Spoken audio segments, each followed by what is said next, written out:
Good morning. Last time આપણે વિદ્યુત ચુંબકીય પ્રેરણ વિશે ભણ્યા હતા.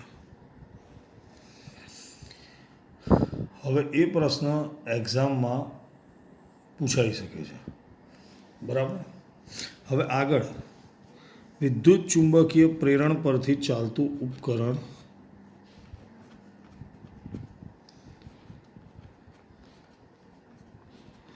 વિદ્યુત જનરેટર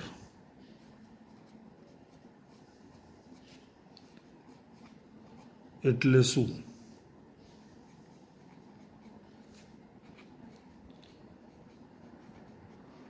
તેનો સિદ્ધાંત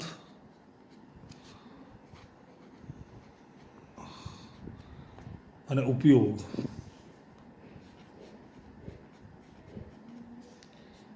જણાવો. પહેલાં લખીશું વિદ્યુત જનરેટર એક એવું સાધન છે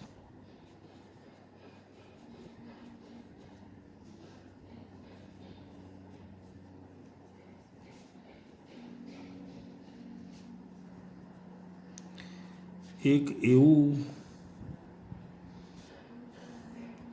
સાધન છે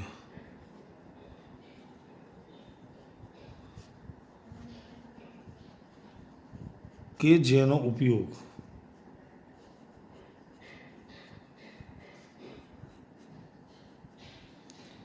યાંત્રિક ઉર્જાનું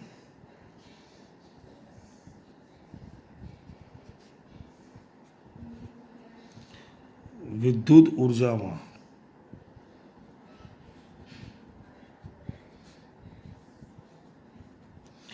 રૂપાંતર કરવા માટે ઉપયોગી છે. જનરેટરે શું કરશે? યાંત્રિક ઉર્જાનું વિદ્યુત ઉર્જામાં રૂપાંતર.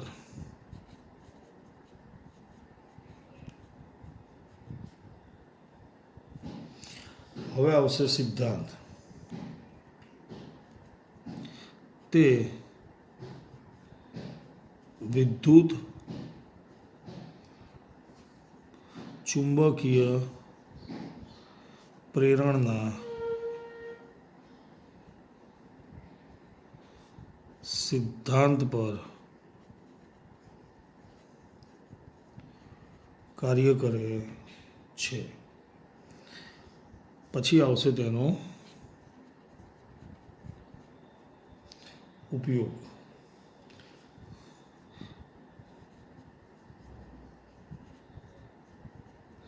હોસ્પિટલ, થિયેટર, બેંક વગેરે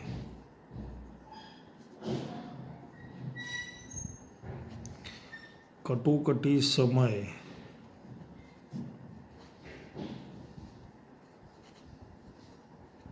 ઉપયોગી છે.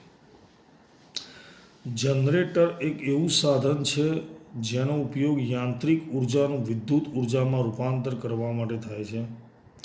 તે વિદ્યુત ચુંબકીય પ્રેરણના સિદ્ધાંત પર કાર્ય કરે છે. તેનો ઉપયોગ હોસ્પિટલ, થિયેટર, બેંક વગેરેમાં કટોકટી સમયે થાય છે. ખ્યાલ આવી ગયો? હવે આપણે આગળ જોઈએ જનરેટરની રચના અને કાર્યપદ્ધતિ.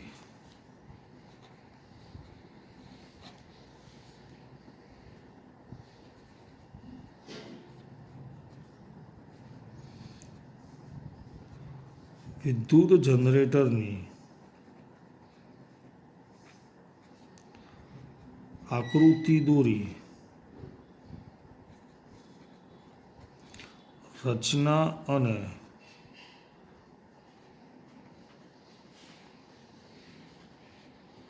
કાર્યપદ્ધતિ સમજાવો. બરાબર. પહેલાં આપણે એની આકૃતિ દોરીએ.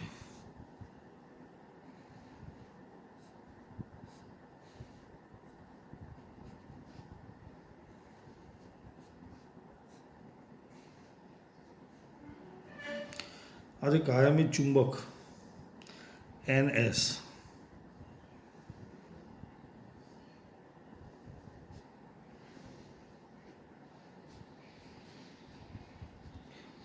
તારનું લૂપ ABCD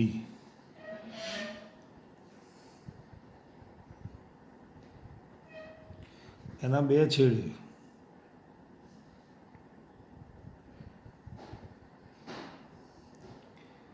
અર્ધવર્તુળાકાર રીંગો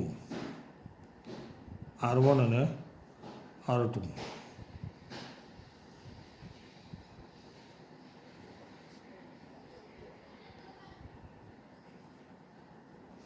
સ્થિર બ્રશ B1 B2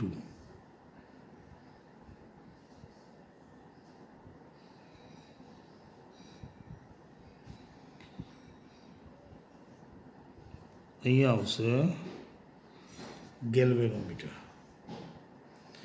બરાબર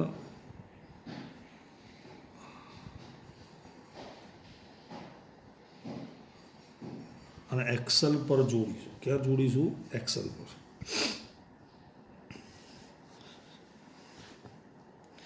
ચલો પહેલા લખીએ આપણે એની રચના આકૃતિમાં દર્શાવ્યા મુજબ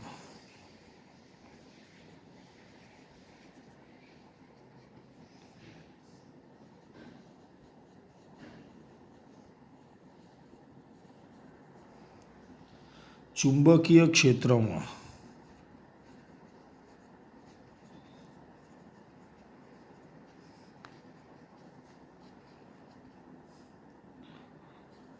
ભ્રમણ કરતા ગૂંચળાના બે છેડા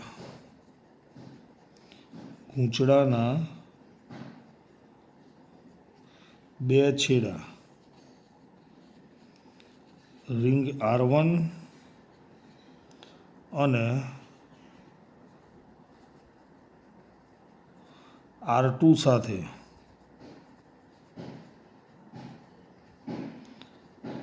જોડવામાં આવે છે. રિંગની અંદરની બાજુઓ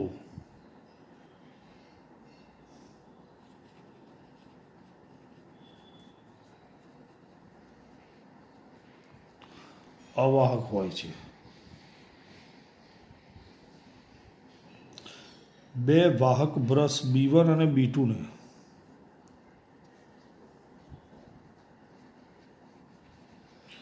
બે વાહક બ્રશ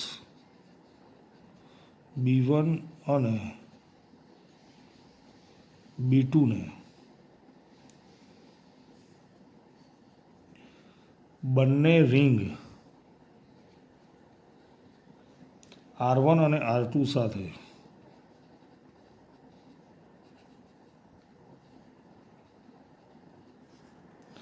સંપર્કમાં રાખવામાં આવે છે.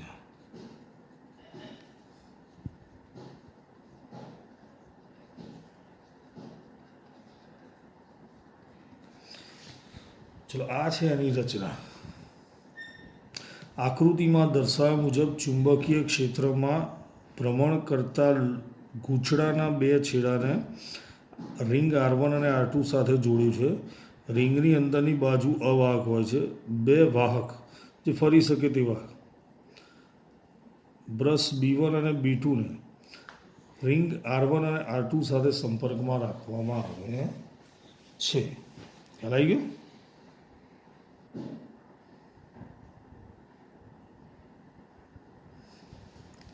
ચલો બંને રિંગ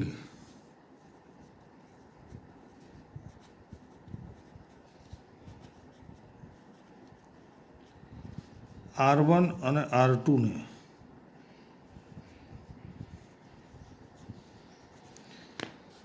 ધરીની બહારથી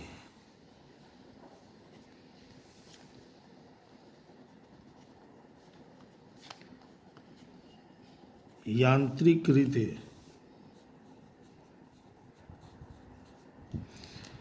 ભ્રમણ કરાવવાથી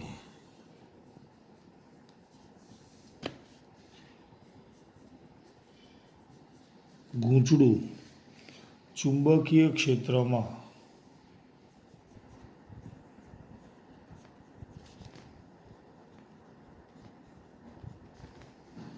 ભ્રમણ કરે છે.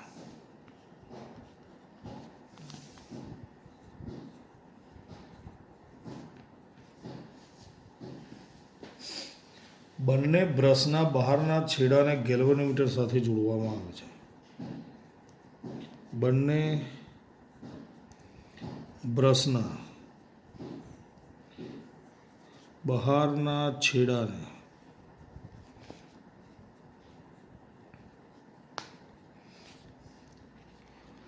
ગેલ્વેનોમીટર સાથે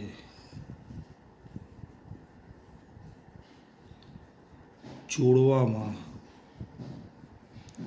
આવે છે. બરાબર. ચલો હવે આવશે એની કાર્યપદ્ધતિ.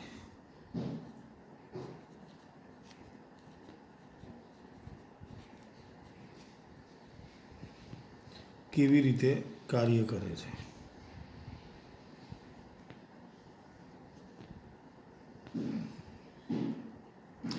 બંને રિંગને ભ્રમણ આપતા એબી બાજુ ઉપરની તરફ બંને રિંગને ભ્રમણ આપતા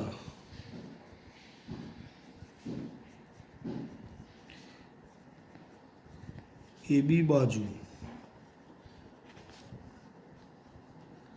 ઉપરની તરફ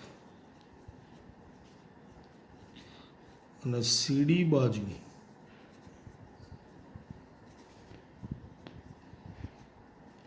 નીચેની તરફ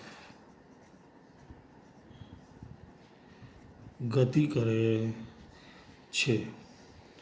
ફ્લેમિંગના જમણા હાથના નિયમ મુજબ ફ્લેમિંગના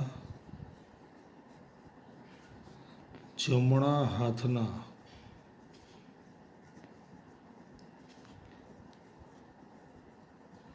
નિયમ મુજબ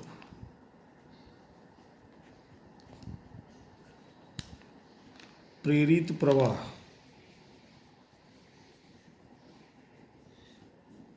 એબી અને સીડી દિશામાં ઉત્પન્ન થાય છે.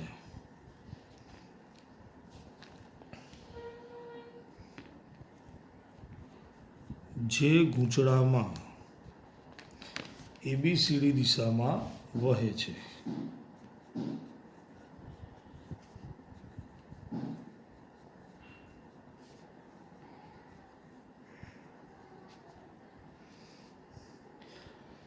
અર્ધચક્ર પછી સીડી બાજુ ઉપરની તરફ અને એબી બાજુ નીચેની તરફ ગતિ કરે છે. અર્ધચક્ર પછી સીડી બાજુ ઉપરની તરફ અને એબી બાજુ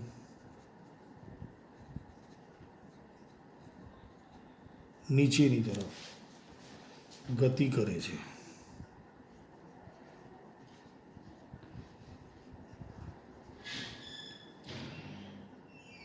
પરિણામે પ્રેરિત પ્રવાહની દિશા બદલાય છે.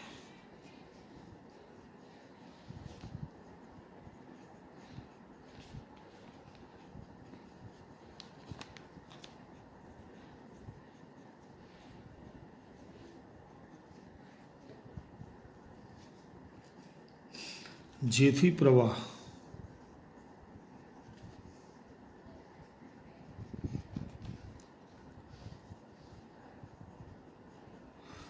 ટીસીબીએ તરફ વહે છે. આમ દરેક અડધા ભ્રમણ પછી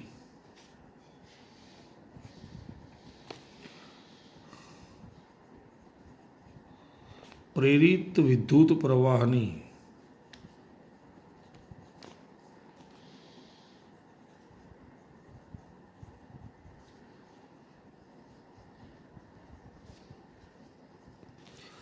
દિશા બદલાય છે.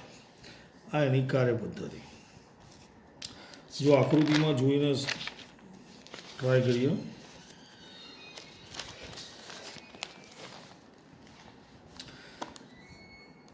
R1 અને R2ને આપણે ફેરવીશું. એકચ્યુઅલી આને ફેરવીશું. ધરી આપી છે એક્સલ, એને ફેરવવાથી R1 R2 ફરશે. એટલે AB ઉપર CD નીચે જશે. ખ્યાલ આવ્યો બોલ્યો? AB ઉપર CD નીચે જશે. ચુંબકીય ક્ષેત્રની દિશા છે. આ AB ઉપર જાય છે તો પ્રેરિત વિદ્યુત પ્રવાહ આ રીતે મળશે. ખ્યાલ આવ્યો? એટલે કઈ દિશામાં વિદ્યુત પ્રવાહ પસાર થશે? આ દિશામાં.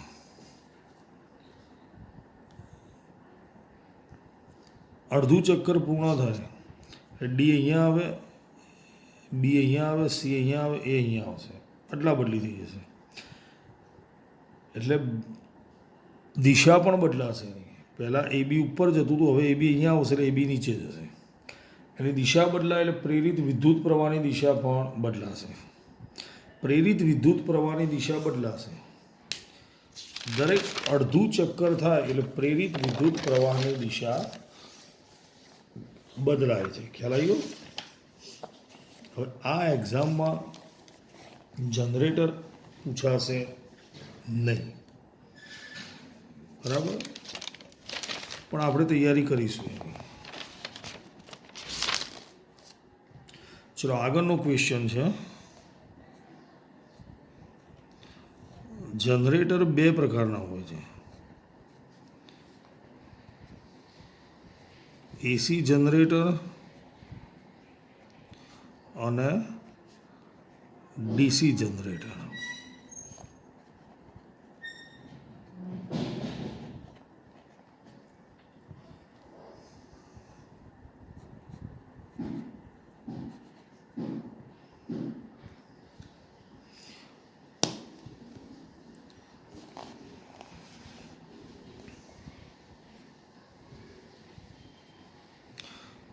પ્રવાહ કે જે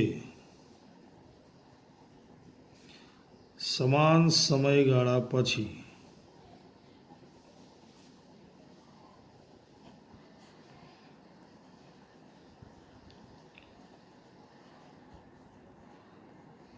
દિશા બદલે છે તેને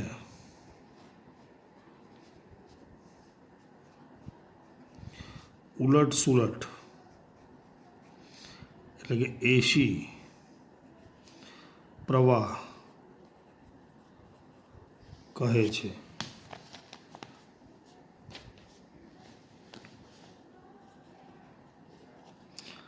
આવી રચનાને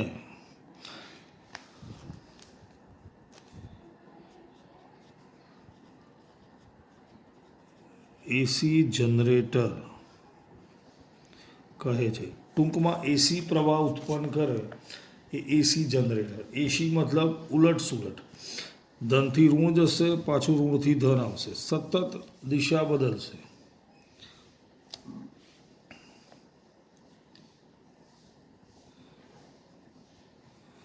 જો એક બ્રશ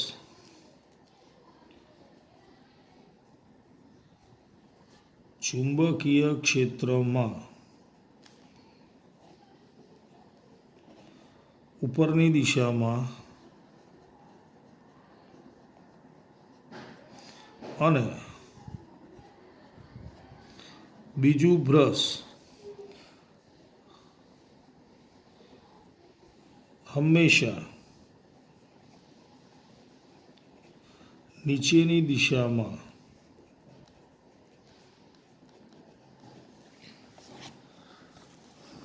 ગતિ કરતી બાજુ સાથે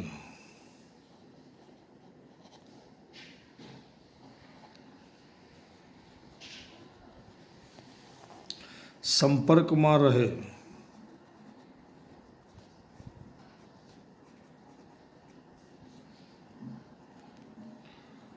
કે જેથી એક જ દિશામાં પ્રવાહ ઉત્પન્ન થાય.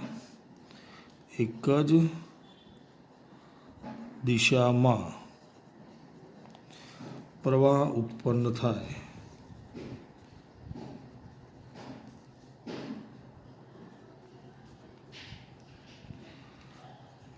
આવા જનરેટરને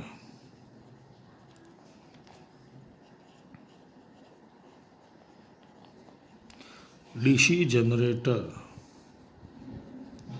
કહે છે. આના પરથી આપણને એટલી ખબર પડી ગઈ કે વિદ્યુત પ્રવાહના બે પ્રકાર છે.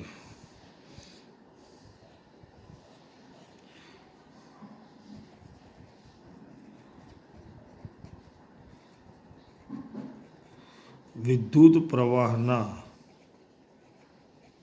પ્રકાર કેટલા પ્રકાર છે? બે પ્રકાર છે.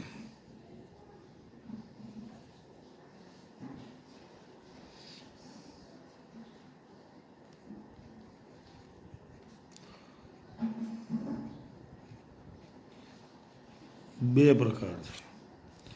એક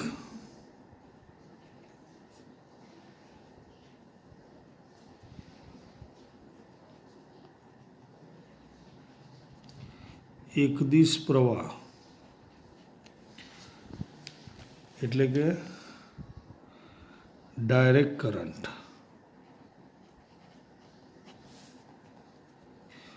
બે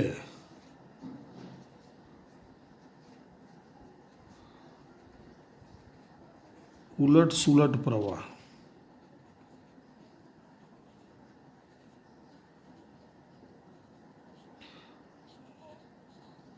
ઓલ્ટરનેટિવ કરંટ.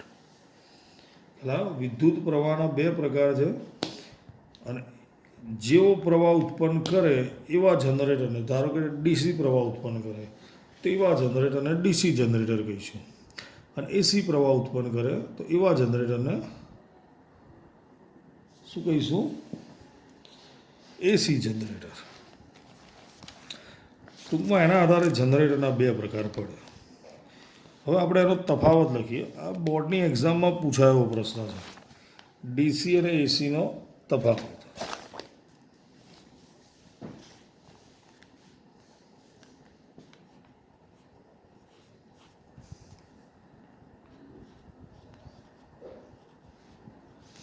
ડીસી પ્રવાહ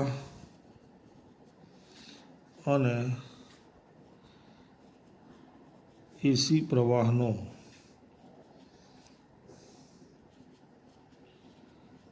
તફાવત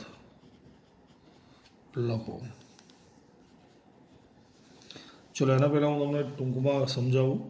ડાયરેક્ટ કરંટ એટલે એક જ દિશામાં જશે, ધનથી ઋણ, અને એસી પ્રવાહ એટલે ધનથી ઋણ, ઋણથી ધન. આ રીતે જશે, ધનથી ઋણ, ઋણથી ધન, ધનથી ઋણ, ઋણથી ધન. અહીંયાથી અહીંયા જાય, ધનથી ઋણ, ઋણથી ધન, આમ પાછું આવે એટલે એને એક તરંગ પૂર્ણ કર્યું કહેવાય. જેને આપણે શું કહીએ છીએ? એની આવૃત્તિ. જેને આપણે શેમાં માપીએ છીએ? હર્ટ્ઝ એકમમાં. ભારતની અંદર ઘર વપરાશમાં દર સેકન્ડે 100 વખત દિશા બદલે છે. આ એક વાર, આ બીજી વાર. આવું એક સેકન્ડમાં કેટલી વાર કરે? 100 વાર. ભારતની અંદર જે ઘર વપરાશમાં વિદ્યુત પ્રવાહનો ઉપયોગ કરીએ છીએ, ઘર વપરાશમાં એસી પ્રવાહ હોય, બરાબર, ભારતની અંદર જે વપરાય છે એના વોલ્ટ 220 હોય છે, અને એ આવી રીતે ધનથી ઋણ, ઋણથી ધન આવું એક સેકન્ડમાં 100 વખત કરે છે. 1 2 3 4 આવું 100 વખત થાય. 1 2 એટલે એને આપણે કહીએ 1 હર્ટ્ઝ આવૃત્તિ. 100 વખત થાય એટલે એની આવૃત્તિ કેટલી થાય? 50 હર્ટ્ઝ. કેટલી થાય? 50 હર્ટ્ઝ. HZ 9મા ધોરણમાં ભણી ગયેલા છે, બરાબર? ખ્યાલ આવ્યો દરેક જણને? તો ડીસી પ્રવાહની આવૃત્તિ કેટલી થાય? ડીસી પ્રવાહ તો એક જ દિશામાં જાય છે, ધનથી ઋણ, પાછું આવતું નથી, માટે તેની આવૃત્તિ થશે 0. ખ્યાલ આવ્યો?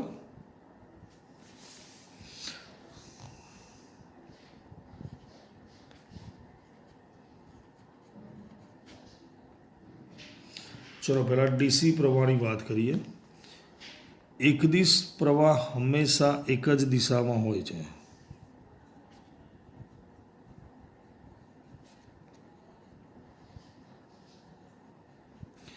હંમેશા એક જ દિશામાં વહે છે.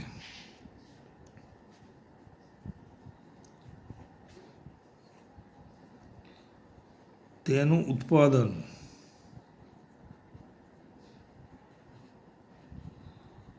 મોંઘું છે, અઘરું પણ છે. તેમાં પ્રવાહનું મૂલ્ય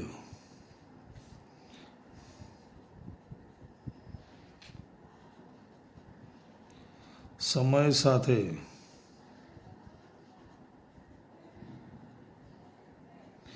અચળ રહે છે, મતલબ કે બદલાતું નથી.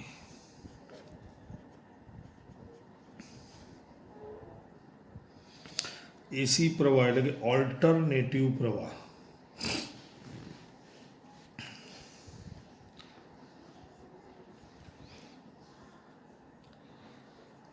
એસી પ્રવાહ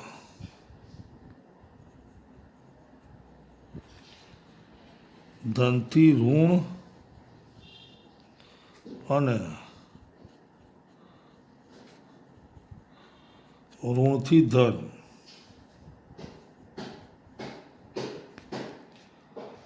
સમય સાથે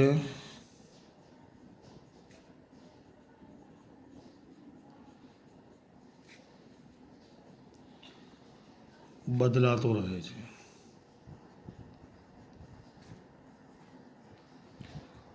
તેનું ઉત્પાદન સસ્તું અને સરળ છે.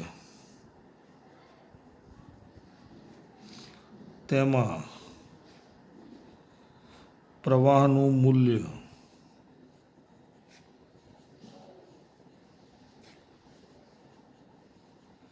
સમય સાથે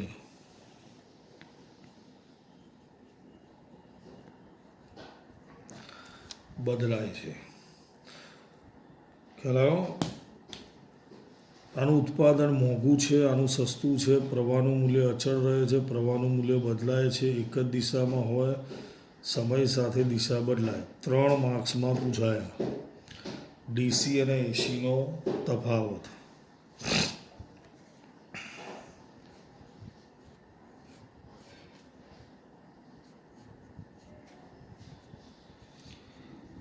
આપણે ઘર વપરાશમાં એસી પ્રવાહનો ઉપયોગ કરીએ છીએ. તો આપણને પ્રશ્ન થાય, ડીસી પ્રવાહ ક્યાં વપરાશે? બરાબર. ડીસી પ્રવાહ એટલે બેટરી દ્વારા મળતો વિદ્યુત પ્રવાહ. તો હવે વિચારવાનું આપણે એનો ઉપયોગ ક્યાં કરીએ છીએ. પહેલું તો મોબાઈલમાં બેટરી હોય છે ને, એ ડીસી પ્રવાહ કહેવાશે. ભારતમાં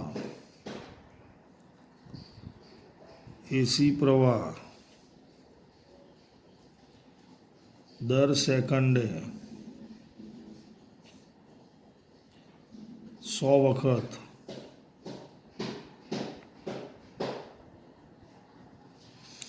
દિશા બદલે છે. તેમજ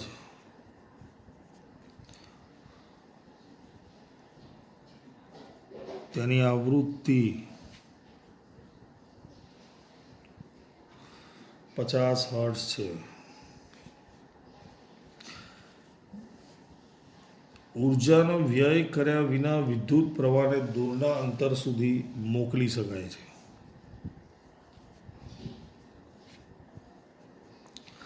ઉર્જાનો વ્યય કર્યા સિવાય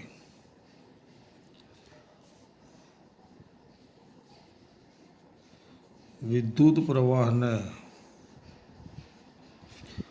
દૂરના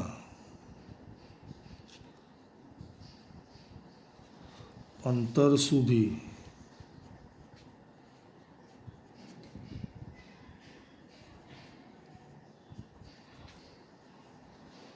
મોકલી શકાય છે. તેનું ઉત્પાદન ઘણું સસ્તું છે.